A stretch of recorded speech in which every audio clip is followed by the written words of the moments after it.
اللہ فرما رہے ہیں لا اقسم بہذا البلد، اللہ پاک مکہ المکرمہ کی قسم کھا رہے ہیں۔ یہ قرآن کی نسبت ہے دوستو۔ نبی اکرم صلی اللہ علیہ وسلم نے ارشاد فرمایا، یہ قرآن کی جو عظمت ہے، قرآن کا جو مرتبہ ہے، ہم نے ابھی دیکھا کہ حفاظ کرام کی ماشاءاللہ گل پوشی ہوئی ہے، شال پوشی ہوئی ہے۔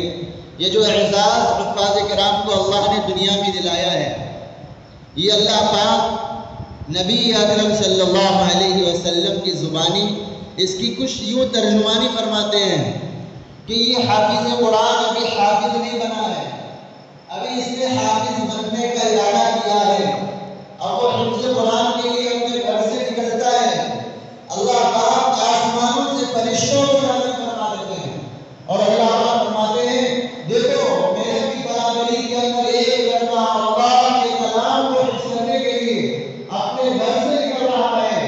ایسا نہ ہو کہ اس کے قدم اس کے گھر کے باہر پڑے اور اس کے قدم کسی گلی کی گندگی پہ پڑے۔ اللہ پاک فرشتوں کو نازل فرما دیتے ہیں اور یہ فرماتے ہیں کہ اس کے قدم گلی پہ پڑنے سے پہلے تمہاری ذمہ داری ہے کہ اس کے قدم کے نیچے اپنے پاؤں کو بچھائے، اس کے قدموں کے نیچے اپنے پاؤں کو بچھائے۔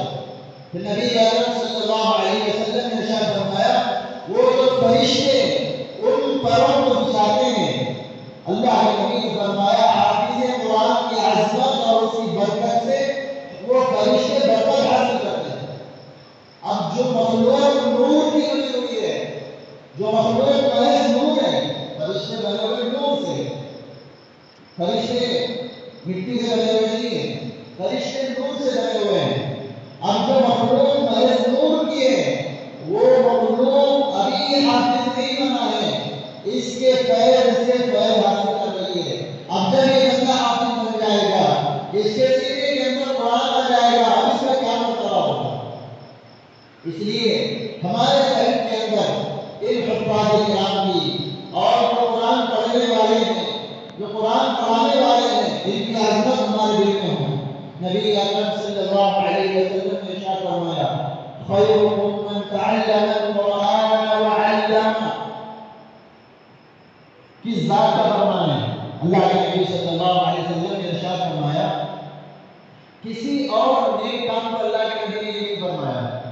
اللہ کے نبی نے کہیں پر یہ نہیں فرمایا جو اللہ کے راستے میں کھڑے ہو کر کفار سے